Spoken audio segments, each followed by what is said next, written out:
بسم اللہ الرحمن الرحیم۔ السلام علیکم ناظرین، آپ یوٹیوب چینل دیکھ رہے ہیں، میں عمران خان۔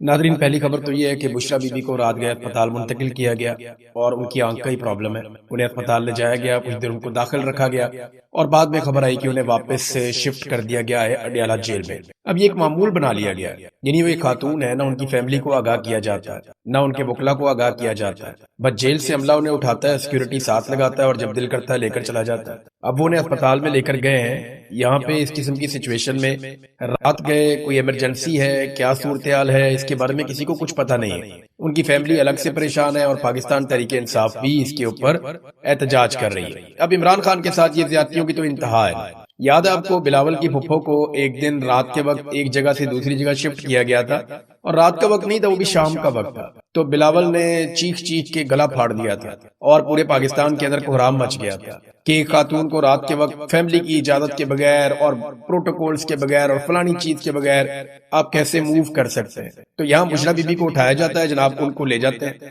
اسپتال میں، وہاں ایڈمٹ کرواتے ہیں، وہاں سے ان کا علاج کرواتے ہیں، ان کو واپس اڈیالہ جیل میں چھوڑ جاتے ہیں، اور یہ ایک نارمل پریکٹس ہے۔ اس کو اب کوئی ایسی چیز سمجھا نہیں جاتا پاکستان میں کوئی بڑا ہو رہا ہے۔ عاصم منیر صاحب نے نا پاکستان میں بہت ساری چیزیں نارملائز کر دی جو پہلے ہمیں لگتا تھا کہ یہ نہیں ہوں گی، اور دیکھیں آہستہ آہستہ پاکستان اس طرف جا رہا ہے جس طرف شمالی کوریا جا چکا ہے۔ شمالی کوریا میں کم جونگ ان کی حکومت ہے، اور جس طریقے سے وہ وہاں پہ نظام کو کنٹرول کرتا ہے، کبھی آپ اسٹڈی کریں، ویسے میں اس پہ ایک ویڈیو بناؤں گا، آپ کو اندازہ ہو جائے گا کہ کتنی خوفناک زندگی وہاں کے لوگ گزار رہے ہیں۔ تو پاکستان آہستہ آہستہ شمالی کوریا والی سائڈ پہ یا اسی طرح کے طرز عمل میں پاکستان کی جو موجودہ رجیم ہے وہ اس طرف پاکستان کو لے کر جا رہا ہے، اور ہم یہ ہوتا ہوا اپنی آنکھوں کے سامنے دیکھ رہے ہیں، جیسے انہوں نے عدالتوں کو کنٹرول کیا، باقی ساری چیزوں کو کیا۔ اب جس پولیٹیکل پارٹی نے اس لڑائی کو لڑنا تھا، ان کا لیڈر جیل میں، عمران خان تو مقابلہ کر رہا ہے۔ میں نے پچھلے ویلاگ میں بھی آپ کو بتایا کہ عمران خان ان سے ہار نہیں مانے گا، اس نے کہا کہ میں ان سے ہار نہیں مانوں گا۔ اس نے قوم سے وعدہ کیا تھا، آج کے دن تک، اس وقت تک عمران خان نے اپنا وعدہ پورا کیا، اور عمران خان نے عاصم منیر سے کسی قسم کی کوئی شکست تسلیم نہیں کی، اور عمران خان نے کہا تھا کہ مجھے ڈرا ہوا دیکھنا ان کی حسرت رہ جائے گی۔ یہ عمران خان سے اتنا ڈرتے ہیں کہ عمران خان جیل میں ہے، اور عاصم منیر صاحب نے آرمی چیف ہونے کے باوجود ایکسٹینشن لے لیا۔ یہ خوف نہیں ہے تو اور کیا ہے؟ پاکستان تحریک انصاف اگر عمران خان کے نقطہ نظر پہ چلتی تو شاید کوئی نتیجہ نکل بھی آتا، لیکن تحریک انصاف کسی اور طرف چل پڑی ہے، جو بھی آتا ہے وہ اقتدار کی بھول بھلیوں میں گم ہو جاتا ہے۔ پہلے علی امین گنڈاپور تھے، اب سہیل آفریدی ہیں، اور ایسا دکھائی دیتا ہے کہ سہیل آفریدی نے بھی پاکستان تحریک انصاف کے کارکنوں میں مایوسی پھیلا دی۔ ان کی قبولیت تو ہو گئی ہے، یعنی اب وفاقی وزراء ان کی تعریف کرتے ہیں جو پہلے بہت سخت ان کے خلاف تھے، اب دوسری حکومتیں بھی ان کی تعریف کرتی ہیں جو پہلے ان کے خلاف تھے، اب کوئی اسٹیبلشمنٹ یا D G I S P R وغیرہ بھی ان کے خلاف کوئی بات نہیں کرتے۔ پھر ڈرون حملوں کے حوالے سے عمران خان کا جو سخت موقف تھا وہ سہیل آفریدی نے تبدیل کر دیا۔ پھر آپریشن کے حوالے سے جو سہیل آفریدی کا ایک سخت موقف تھا عمران خان کے کہنے پر، وہ بھی لگ بھگ تبدیل ہو گیا۔ جو معاملات افغانستان کے حوالے سے ہیں وہ بھی ہم ویسے نہیں دیکھتے، اور جو احتجاج کی سیاست ہے انہوں نے اٹھا کر کھاتے ڈال دیا کہ محمود خان اچک سے ہی بتائیں گے کہ عمران خان کو باہر نکالنے کے لیے تحریک کب چلانی ہے، اور عمران خان صاحب جو حکم کریں گے وہ میں کروں گا۔ اب عمران خان صاحب حکم کب کریں گے؟ ملاقات ہوگی تو کریں گے۔ ملاقات عاصم منیر صاحب نے بند کی ہوئی ہے، تو لوگ یہ چیزیں دیکھتے ہیں تو لوگ مایوس ہوتے ہیں، پھر لوگ دور ہو جاتے ہیں۔ دیکھیں میں ایک چیز نوٹ کر رہا ہوں، جس کو بھی قبولیت ملتی ہے نا اس کی مقبولیت بڑھ جاتی ہے، یعنی یہ نظام جس کو بھی قبولیت بخشتا ہے اس کی مقبولیت فارغ ہو جاتی ہے۔ آپ دیکھیں نا نظام میں قبولیت کس کی؟ مریم نواز کی، وہ پبلک میں جا نہیں سکتی۔ شہباز شریف کی قبولیت ہے، پبلک میں جا نہیں سکتا۔ گنڈاپور جو ہے اس کے ساتھ بھی یہی ہوا، آہستہ آہستہ پبلک دور ہوتی گئی۔ ابھی میں نے جلسہ دیکھا، اس کے مناظر جو مانسرا میں ہوئے ہیں پاکستان تحریک انصاف کے، یہ بہت ساری فوٹوز، پہلی مرتبہ میں نے دیکھا پاکستان تحریک انصاف نے اپنے جلسے کی کچھ ایسی ویڈیوز اور تصاویر جاری کی جس میں جعل سازی کی جا رہی تھی، یعنی ایسی جعل سازی پی ایم ایل این یا باقی پولیٹیکل پارٹی یا پیپلز پارٹی والے کرتے ہیں، کیونکہ ان کے پاس لوگ نہیں آتے۔ جب لوگ نہیں آتے تو وہ یہ کرتے ہیں کہ وہ خاص اینگل سے تصویریں بناتے ہیں پبلک کی، مخصوص اینگل سے ایک تصویر بنا لی، دو بنا لی، چار بنا لی، ان تصویروں کو وہ پبلک کرتے ہیں اور کوشش کرتے ہیں کہ اس طرح دکھایا جائے کہ جیسے یہ جلسہ بہت بڑا ہے۔ لینز استعمال کیے جاتے ہیں۔ اب میں میڈیا کا آدمی ہوں، 2 منٹ میں پکڑ لیتا ہوں، تو میں نے جب اس کی تصویریں دیکھی اور پاکستان تحریک انصاف کے سوشل میڈیا نے تصویریں لگائیں مانسیرا میں، یہاں پہ جو جلسہ ہوا اس کی، تو مجھے وہی آئیڈیا ہو گیا کہ یہ جلسہ فارغ ہے، اور یہ جس قسم کی جن اینگل سے یہ تصویریں لی گئی ہیں اور جس طرح کے کیمراز کو اور جس طرح کے اینگلز کو استعمال کیا گیا ہے، یہاں پہ یا تو لوگ آئے ہی نہیں یا یہ کسی غلط ٹائم پہ لی گئی۔ پھر جب جلسہ چل رہا تھا اس وقت بیک سائڈ سے ایک تصویر کسی نے لی اور لانگ اینگل سے ہائٹ سے کسی نے تصویر دی. اب یہ تصویر بتا رہی ہے کہ اس وقت کیا حالت تھی جلسے کی. یعنی یہ یا تو آپ قبولیت لے لیں یا مقبولیت لے لیں. تو سہیل آفریدی صاحب جو ہیں وہ انہوں نے قبولیت تو ایسا لگتا ہے کہ ان کو مل گئی ہے، لیکن عمران خان کے نام پہ ہی لوگ نکلتے ہیں. عمران خان آج کہتے ہیں جیل میں بیٹھ کر کے فلاں جگہ پہ جلسہ کرنا ہے، لوگ وہاں پہ آ جائیں گے. عمران خان جب بھی آرڈر کرتے ہیں کہ یہاں پہ نکلو جلسہ کرنا ہے، لوگ آ جاتے ہیں. ایسا نہیں ہے کہ عمران خان کے نام پہ لوگ نہیں آئیں گے، لیکن جو عمران خان کے نظریے پہ نہیں چل رہا ہوگا، جیسا کہ مراد سعید نے اب شکوہ کیا. مراد سعید کا اگر آپ ٹویٹ غور سے پڑھیں تو مراد سعید کا سارا شکوہ اپنے ان ساتھیوں سے ہے جن کو اس نے تیار کیا تھا، جن پر اس نے احسانات کیے تھے. یہ پاکستان تحریک انصاف کے وہ نوجوان ہیں جو مراد سعید کی ٹیم میں تھے، اور آج مراد سعید ان سے شکوہ کر رہا ہے کہ تم اس پالیسی سے پیچھے ہٹ گئے ہو جو ہمارے لیڈر کی ہے. بہرحال یہ پولیٹیکل پارٹی کا معاملہ ہے، چلتا رہے گا. مریم نواز نے ایک اعلان کیا. ناظرین یہ اعلان آپ سنیں، بہت مزیدار ہے. یہ بڑی انٹرسٹنگ چیز ہے. ناظرین ماضی میں ایک دور ایسا بھی تھا جس وقت مریم نواز صاحبہ اپنے چچا شہباز شریف کو فون کر کے کہتی ہیں کہ یہ ہیلتھ کارڈ تو بند کر دیں، عمران خان کے پاس اس کے علاوہ کچھ نہیں ہے. آپ ہیلتھ کارڈ بند کر دیں، غریبوں کا جو مفت علاج ہو رہا ہے جہاں سے دل کرتا ہے وہ اپنا علاج کروا لیں. اگر آپ یہ بند کر دیں گے تو اس سے فائدہ ہو جائے گا ہمیں، اور عمران خان کو پولیٹیکلی نقصان ہوگا. غریب مرتے ہیں تو مرے، یہ مریم نواز صاحبہ نے اپنے چچا کو کہا تھا. لیکن مزے کی بات دیکھیں کہ اب وہی مریم نواز اور اس کا سٹیٹمنٹ. مریم نواز کہہ رہی ہے کہ ایسی ہیلتھ انشورنس پالیسی لائیں گے کہ جس کا جہاں سے دل کرے اپنا علاج کروا سکے گا. یہ تو عمران خان کی پالیسی تھی. ہیلتھ انشورنس پالیسی تو عمران خان کی پالیسی تھی کہ جس نے جہاں سے علاج کروانا ہے جا کر کروا لو. عمران خان نے تو پورے پاکستان کو یہ فیسلٹی دے دی تھی، صرف سندھ کی صوبائی حکومت نہیں مان رہی تھی. عمران خان نے تو ہر جگہ پہ ہیلتھ کارڈ چلا دیے تھے، اور یہ وہ ہیلتھ کارڈ ہے جس کو 4 سال پہلے انہوں نے بند کروایا بے شرمی اور ڈھٹائی کے ساتھ. آج 4 سال کے بعد انہیں یاد آیا کہ اس سے بڑا پروجیکٹ کوئی نہیں تھا. اب یہ عمران خان کے اسی پروجیکٹ کو جو ہے وہ دوبارہ سیری اوپن کر دے. تھوک کے چاٹنے والی بات ہو گئی. اب مثال تو بڑی گندی ہے لیکن ان لوگوں کے اوپر فٹ آتی ہے. یہ وہی حرکتیں کر رہے ہیں. بہت ہی گھٹیا سیاست اس خاندان نے کی ہے ہمیشہ، اور آج بھی یہ اپنی اسی گھٹیا روش کے اوپر قائم ہے. اسحاق ڈار نے ناظرین ایک سٹیٹمنٹ دیا، بڑا انٹرسٹنگ سٹیٹمنٹ ہے. سٹیٹمنٹ کی پہلی لائن آپ سنیں گے نا تو اگر آپ کو تھوڑی سی بھی انٹرنیشنل پالیٹکس کی سمجھ ہے نا تو آپ کی ہنسی چھوٹ جائے گی. اسحاق ڈار نے کہا کہ پاکستان نے یا ہم نے فریقین کو باور کروایا ہے کہ سعودی عرب ہمارے لیے نو گو ایریا ہے. فریقین کو، فریق کون کون ہے؟ امریکہ اور ایران. اسحاق ڈار کیا پدی اور کیا پدی کا شوربہ. وہ یہ کہتا ہے کہ میں نے فریقین کو بتایا کہ سعودی عرب ہمارے لیے نو گو ایریا ہے، ادھر کوئی نہ جائے ورنہ ہم لڑ پڑیں گے. دیکھیں ایران کو تو پاکستان کہہ سکتا ہے، فریقین کا لفظ استعمال بلا وجہ ہی کیا ہے کیونکہ امریکہ کو پاکستان کہہ نہیں سکتا. آج اگر امریکہ سعودی عرب کے ساتھ کوئی زیادتی کرتا ہے تو پاکستان تو ایک لفظ نہیں بولے گا. آپ کو یاد ہے محمد بن سلمان کے بارے میں کتنے گھٹیا الفاظ بولے کچھ عرصہ پہلے ڈونلڈ ٹرمپ نے، تو اس کے اوپر ایک لفظ نہیں بولا پاکستان کے وزیر اعظم نے یا وزیر خارجہ نے. بول بھی نہیں سکتے. بھئی سعودی عرب تو چھوڑیں، جب پاکستان کے فوجی شہید کر دیے تھے، پیپلز پارٹی کا دور تھا غالبا، امریکن نے افغان بارڈر کے اوپر پاکستانی فوجی سلالہ میں شاید شہید کر دیے تھے اور 25 فوجی پاکستانی شہید ہو گئے تھے. اس کے بعد ہم نے علامتی طور پہ صرف کیا کیا تھا؟ سپلائی لائن بند کی تھی، وہ بھی علامتی طور پہ. اور وہ جس وقت امریکہ کو پرابلم آیا انہوں نے واپس کھلوا لی. آپ معافی تو ان سے منگوا نہیں پا رہے تھے، اور جب انہوں نے پاکستان کے فوجی شہید کیے تو اس کے بدلے میں آپ نے ان کے فوجی نہیں مارے. پاکستان نے وہاں پہ صبر کا مظاہرہ کیا، اپنے نوجوانوں کا خون رائے گا جانے دیا. تو جو بات حقیقت ہے وہ حقیقت ہے. پاکستان امریکہ کے ساتھ پاکستانی فوج کبھی بھی لڑنا نہیں چاہتی. پاکستانی فوج کو یہ لگتا ہے کہ امریکن فوج بہت طاقتور اور بہت بڑی فوج ہے، اس سے ہم نہیں لڑ پائیں گے. جنرل باجوہ سے ایک دن ہم بات چیت کر رہے تھے تو عمران خان نے کہا تھا کہ افغانستان کے اوپر حملے کے لیے ہم اپنے اڈے نہیں دیں گے. تو میں نے جنرل باجوہ سے، بہت سارے اور صحافی بھی تھے، میں نے ان سے پوچھا، میں نے کہا جنرل صاحب اڈے نہیں دیں گے تو آپ کی فضائی حدود بھی اگر کوئی اور ملک استعمال کرتا ہے تو وہ بھی فیسلٹی آپ ہی دیتے ہیں تو استعمال کرتا ہے، تو کیا امریکہ آپ کی فضائی حدود استعمال کر سکتا ہے؟ تو باجوہ صاحب نے کہا آپ کو پتا ہے ان کی فضائی طاقت کتنی ہے، وہ کتنی بلندی سے آتے ہیں، ان کی کیپیسٹی کیا ہے، کیا ہماری وہ کیپیسٹی ہے، کیا ہم یہ کر سکتے ہیں؟ تو جنرل باجوہ نے ایسی باتیں کی کہ وہاں پہ لوگ ڈر گئے، پریشان ہو گئے کہ یار یہ تو امریکہ سے اتنا ڈرتے ہیں، ان کی تو ہوا نکلی ہوئی ہے. تو پاکستان نے کوئی بدلہ نہیں لیا تھا امریکہ سے جب پاکستانی فوجیوں کو امریکہ نے شہید کر دیا تھا افغان بارڈر کے اوپر.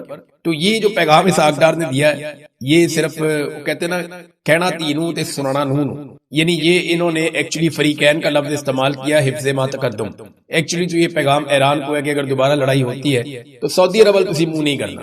سعودی عرب اگر کچھ کرتا بھی ہے تو آپ نے اپنا دل بڑا رکھنا ہے کیونکہ سعودی عرب سے آپ لڑیں گے تو ہم آپ کے ساتھ لڑیں گے کیونکہ ہم نے سعودی عرب سے پیسے لے لیے. ناظرین ابھی کچھ آہستہ آہستہ رپورٹیں آنا شروع ہو گئی ہیں. یہاں پہ ایک رپورٹ ہے میرے پاس جو چھپی ہے واشنگٹن پوسٹ میں. اور واشنگٹن پوسٹ نے اس خبر کو تحقیقاتی طور پہ چھاپا ہے۔ دیکھیں پاکستان میں فرض کریں آپ پاکستان انڈیا کی لڑائی ہو جائے، پاکستان افغانستان کی لڑائی ہو جائے، پاکستان کا میڈیا جو ہے وہ کبھی بھی ریئل رپورٹ شائع نہیں کر سکتا آئی ایس پی آر کی مرضی کے بغیر۔ آپ کو دیکھنا پڑتا ہے، چاہے جتنا مرضی نقصان ہو، جو مرضی ہو، آپ حقائق کو چھاپ نہیں سکتے۔ امریکہ میں یہ خوبی ہے کہ وہاں کا میڈیا جو ہے، اگر امریکہ کو مار پڑی ہے تو وہ بھی بتاتا ہے، امریکہ کا نقصان ہوا ہے تو وہ بھی بتاتا ہے، دوسرے کا نقصان ہوا ہے تو وہ بھی بتاتا ہے۔ اسے آزاد میڈیا کہتے ہیں۔ تو اب جو اٹیک ہوا ایران کی جانب سے امریکی تنصیبات پر، اس میں واشنگٹن پوسٹ کی یہ رپورٹ کہتی ہے کہ ہم نے سیٹلائٹ تصاویر کے ذریعے سے اور دیگر ذرائع سے جو ساری انفارمیشن اکٹھی کی ہے، جو امریکی فوجی تنصیبات کو نقصان پہنچا ہے وہ امریکی حکومت کے دعووں سے کہیں زیادہ ہے۔ اور یہ انکشاف کیا ہے واشنگٹن پوسٹ نے اپنی تحقیقاتی رپورٹ میں۔ امریکی اخبار واشنگٹن پوسٹ کی جانب سے جاری کردہ سیٹلائٹ تصاویر کی تجزیاتی رپورٹ کے مطابق مشرق وسطی میں جنگ کے آغاز سے امریکی فوجی تنصیبات پر ایرانی فضائی حملوں میں کم از کم 228 سٹرکچرز یا تنصیبات کو تباہ کیا گیا یا انہیں نقصان پہنچایا گیا، جس میں بڑا قیمتی فوجی ساز و سامان تھا۔ ہینگر بھی تھے، بیرک بھی تھیں، ایندھن کے ڈپو تھے، طیارے تھے، اہم ریڈار تھے، مواصلاتی اور فضائی دفاعی آلات، یہ سارے نشانہ بنے تھے۔ ان حملوں میں نقصانات امریکی حکومت کے دعووں یا اس سے پہلے جو رپورٹ کیے گئے نقصانات ہیں اس سے کہیں زیادہ ہے۔ یعنی جو امریکہ نے کہا نقصان اتنا نہیں ہوا، بلکہ نقصان اس سے کہیں زیادہ ہوا ہے۔ امریکہ اپنا نقصان چھپا رہا ہے، اسی لیے ڈونلڈ ٹرمپ شاید دوبارہ ایران کے ساتھ لڑنا بھی نہیں چاہتے۔ ایران نے بہرحال جو امریکہ نے تجاویز دی ہیں ان کے جواب میں واپس پاکستان کو بتا دیا ہے کہ ان تجاویز پہ ایران کا رد عمل کیا گیا۔ یہ باقاعدہ ایران کی وزارت خارجہ کے ترجمان نے سٹیٹمنٹ جاری کیا اور انہوں نے کہا جی کہ جو امریکہ کی جانب سے تجاویز ہمارے تک پہنچی ہیں، ہم نے پاکستان کو اپنے موقف سے ان تجاویز کے بارے میں آگاہ کر دیا۔ ڈونلڈ ٹرمپ کا جو دعویٰ ہے بہت عجیب و غریب ہے۔ ڈونلڈ ٹرمپ بار بار یہ کہتے ہیں کہ ہم ایران سے افزودہ یورینیم لے جائیں گے امریکہ میں، اور بار بار وہ ایک ہی بات کرتے ہیں کہ یہ ایران سے یورینیم ہم اٹھائیں گے اور اٹھا کر اسے امریکہ میں لے جائیں گے۔ اب کیا یہ ہو سکتا ہے؟ یہ ایک ابھی تک ایک بڑا سوال یہی بنا ہوا ہے۔ دیکھیں نا، ڈونلڈ ٹرمپ نے بدھ کے روز پھر کہا کہ امریکہ ایران سے افزودہ یورینیم حاصل کرے گا، جبکہ دونوں ممالک کے درمیان جنگ کے خاتمے کے لیے معاہدے کی کوششیں جاری ہیں۔ صحافیوں نے جب ان سے پوچھا کہ امریکہ یہ کام کیسے کرے گا تو صدر ٹرمپ نے دوبارہ یہی جواب دیا کہ ہم اسے حاصل کر لیں گے، یعنی یورینیم کو ہم امریکہ میں لے آئیں گے۔ اب ایران کہتا ہے جیسے ہماری زمین ہمارے لیے مقدس ہے ویسے ہی ہماری یورینیم بھی ہمارے لیے مقدس ہے۔ لیکن میرے خیال میں یہ ڈونلڈ ٹرمپ کے لیے ایک آئیڈیل وار ٹرافی تو ہو سکتی ہے کہ وہ یورینیم کے ساتھ ایک تصویر بنائے اور دنیا کو بتائے کہ دیکھو میں لے آیا، میں نے دنیا کو بچا لیا، سیویئر آف دا ورلڈ بن گیا، مجھے امن کا نوبل انعام بھی دے دو، اور اس کی گڈی بھی چڑھ جائے۔ لیکن اس میں ایران کو بہت نقصان ہو جائے گا، کیونکہ ایران کے اندر جو موجودہ رجیم ہے اس کے اندر جو پبلک کی سپورٹ ہے، پبلک میں جو اس کی سپورٹ ہے وہ اسی لیے ہے کہ وہ امریکہ کے ساتھ اور ظالم کے ساتھ لڑ رہے ہیں، اور وہ مذہبی بنیادوں کے اوپر انہوں نے پبلک کی ہمدردی لی ہوئی ہے۔ اب ان کے لیے بھی بہت مشکل ہے وہ اٹھا کے یورینیم امریکہ کے حوالے کر دیں۔ کوئی بیچ کا رستہ نکل سکتا ہے، ہو سکتا ہے کوئی اور ایسا فیصلہ ہو جو ایران کے لیے بھی آسان ہو اور امریکہ کے لیے بھی کچھ نہ کچھ فیس سیونگ مل جائے، لیکن ابھی تک تو اس سلسلے میں کچھ بھی دکھائی نہیں دے رہا۔ ایران نے شکریہ ادا کیا تمام جو جہازوں کے کپتان تھے ان کا بھی، اور ساتھ ساتھ جو جہازوں کے مالک ہیں ان کا بھی، کہ آبنہ ہرمز کے ضوابط کی تعمیل کی ان ساروں نے، اور انہوں نے تعاون کیا ایران کے ساتھ، بلکہ وہ امریکہ کے ساتھ انہوں نے تعاون نہیں کیا۔ نئے پروٹوکولز کے تحت آبنہ ہرمز سے جو گزرنے والے تمام جہاز ہیں ان کو محفوظ راستہ دیا جائے گا، یہ ایران نے اعلان کیا ہے۔ اس کے علاوہ ایک اور کام بھی کیا، ایران نے پرشین گلف اسٹریٹ اتھارٹی کی ویب سائٹ بھی لانچ کر دی۔ باقاعدہ پہلے اتھارٹی بنائی کہ پیسے کیسے وصول کرنے ہیں، کہاں سے کیسے جہاز جائیں گے، انہیں کیسے گائیڈ کیا جائے گا۔ اب اس کی ایک ویب سائٹ بھی ایران نے لانچ کر دی ہے۔ اچھا، اس میں نا ایک کالی باپ نے اسٹیٹمنٹ دیا، جو بات میں نے آپ کو ایک دن پہلے کہی تھی نا، یہ لگ بھگ وہی بات ہے کہ ڈونلڈ ٹرمپ نے پوری کوشش کی کہ ساری دنیا کے جہازوں کو لے کر ایک ہی دفعہ آبنہ ہرمز میں سے گزرے۔ جب 100 کے قریب 150 کے قریب جہاز گزریں گے تو ایرانی ان جہازوں کو بم مارنے سے ڈریں گے، وہ یہ سوچیں گے کہ ان سارے جہازوں کو اگر ہم نے بم مارے تو پوری دنیا اکٹھی ہو کر ہمارے اوپر حملہ آور ہو جائے گی۔ یہ ڈونلڈ ٹرمپ کا منصوبہ تھا، لیکن ایران نے کہا جی ہم ماریں گے، تو لوگوں نے ڈونلڈ ٹرمپ پہ بھروسہ نہیں کیا۔ تو اب کالی باپ نے بھی ٹویٹ کرتے ہوئے کہا ٹرسٹ می بردر، میرے بھائی مجھ پہ بھروسہ کرو۔ آپریشن ٹرسٹ می بردر کی ناکامی کے بعد دوبارہ شروع ہو گیا ہے آپریشن جال سازی، یعنی اب دوبارہ سے ڈونلڈ ٹرمپ جال سازی کرے گا۔ ہم وہ چیزیں نہیں مانیں گے جو چیزیں ڈونلڈ ٹرمپ کو لگتا ہے کہ، یا امریکہ کے جو مطالبات ہیں جن میں کسی قسم کی مساوات نہیں ہے، وہ مطالبات ایران پہلے بھی کہہ چکا ہے اور اب بھی وہ بار بار کہتا ہے کہ ہم وہ مطالبات نہیں مانیں گے۔ ایک چیز بڑی حیران کن ہے ناظرین، جو دنیا بھر کے اکانومسٹ ہیں، جو تجربہ کار لوگ ہیں، وہ اس بات کو نوٹ کر رہے ہیں۔ جب امریکہ میں دن کا وقت ہوتا ہے نا تو یہاں پہ رات ہوتی ہے خطے میں، اور اس وقت امریکہ سے ایک سٹیٹمنٹ آتا ہے اور رات کے وقت ایک دم قیمت گرتی ہے، اور ایک اور سٹیٹمنٹ آتا ہے پھر قیمت اٹھتی ہے۔ آج کل تمام میڈیا جو بڑے بڑے ہیں ان کی ویب سائٹس ہیں، یہ سٹیٹمنٹ جنگل میں آگ کی طرح پھیلتا ہے۔ تو ڈونلڈ ٹرمپ اور ان سے جڑے ہوئے لوگوں کے سٹیٹمنٹ اور ان سے منسوب بیانات کے بعد کچھ ایسے انویسٹرز سرمایہ کار ہیں جو ایک دم سرمایہ کاری کرتے ہیں، یعنی ایک سٹیٹمنٹ آتا ہے، ایک دم قیمت گرتی ہے اور وہ بہت سارا سرمایہ لگا کر بہت ساری خریداری کر لیتے ہیں، اور ایک دم جیسے ہی صورتحال تبدیل ہوتی ہے ایک نیا سٹیٹمنٹ آتا ہے اور اس کے بعد قیمتیں بڑھتی ہیں تو وہ مارکیٹ سے نکل جاتے ہیں۔ تو یہ جو ٹریڈنگ ہو رہی ہے یہ اس بنیاد پہ ہو رہی ہے کہ کچھ ایسے لوگ ہیں مبینہ طور پہ جو مستقبل کے بارے میں پہلے سے جانتے ہیں کہ ابھی کیا بیان آیا اور تھوڑی دیر کے بعد کون سا بیان آنے والا ہے، اور اس بیان کا مارکیٹ کے اوپر کس قسم کا امپیکٹ ہوگا۔ یہ بہت امپورٹنٹ ہے، یہ چھوٹی بات نہیں ہے، یہ بڑی بات ہے۔ ناظرین ایک اور چیز ہے، ایران کے اوپر کافی دباؤ بھی بڑھ گیا ہے۔ ایسا نہیں ہے کہ ایران پہ دباؤ نہیں ہے، یہ جو امریکہ نے ناکہ بندی کی ہے اس کا ایران کو نقصان ہوا ہے، اور نقصان دیکھیں اس لیول پہ ہے کہ ایران کو آنے والے دنوں میں اپنی پروڈکشن کم کرنی پڑے گی، اور ایران کو کسی نہ کسی طرح اس ناکہ بندی کو ختم کرنا پڑے گا، اس کے لیے بہت برے معاشی حالات پیدا ہو جائیں گے۔ تو ایرانی حکومت نے عوام سے اپیل کی ہے چند چیزوں کی۔ ایک تو انہوں نے کہا جی پرامن رہیں، آپس میں متحد رہیں، ایک دوسرے کے مسائل حل کریں، محلوں کی سطح کے اوپر ایک دوسرے کو سپورٹ کریں، اور جتنی ہو سکتی ہے ساری قوم مل کر بچت کرے۔ ان کا یہ کہنا ہے کہ آپ جتنی بچت کریں گے اتنا ہمارے دشمن کو ہم نقصان پہنچائیں گے۔ اس وقت امتحان جو ہے وہ ایران کے اندر ہے، دشمن ہم سے نہیں لڑ پا رہا لیکن وہ ہمیں اندر سے لڑانا چاہتا ہے اور ہمیں معاشی طور پہ کمزور کر کے ہمارے اعصاب توڑنا چاہتا ہے، تو اس وقت ایرانیوں کو کھڑا رہنا پڑے گا۔ تو ایرانی حکومت نے اپنے شہریوں سے قربانی مانگی ہے، وہ جنگ میں اترے ہوئے ہیں، ان کا بنتا بھی ہے قربانی مانگنا، ہمارے تو بلا وجہ ہی قربانی مانگ لیتے ہیں۔ ایک نیا جہاز لینا ہے مریم نواز نے، قربانی مانگ لیتے ہیں قوم سے۔ شہباز شریف نے کوئی نیا اپنے عیاشی کرنی ہے وہ قوم سے قربانی مانگ لیتے ہیں۔ نئی گاڑیاں لینی ہے انہوں نے قوم سے قربانی مانگ لیتے ہیں۔ کوئی نیا کاروبار کھڑا کرنا ہے انہوں نے قوم سے قربانی مانگ لیتے ہیں۔ کوئی پاکستان کا ادارہ بیچنا ہے انہوں نے تو قوم سے قربانی مانگ لیتے ہیں۔ کوئی دنیا کا ورلڈ ٹور لگانا ہے انہوں نے اپنے ملازموں سمیت تو یہ قوم سے قربانی مانگ لیتے ہیں۔ تو پاکستان میں تو یہ ٹرینڈ ہے نا قربانی مانگنے کا، لیکن ایرانیوں نے کیونکہ وہ جنگ لڑ رہے ہیں تو انہوں نے نہ صرف قربانی مانگی بلکہ انہوں نے اپنے اوورسیز جو ان کے ایرانی ہیں ان سے کہا کہ آپ بیانیہ کی لڑائی کے اندر جتنا زیادہ ہو سکے بین الاقوامی اداروں میں ہر جگہ پہ جہاں جہاں پہ آپ ہیں آپ انفلوئنس کریں اور ایران کے حق میں بات کریں۔ اب تک کے لیے اتنے، اپنا خیال رکھیے گا، اپنے چینل کا بھی۔ اللہ حافظ۔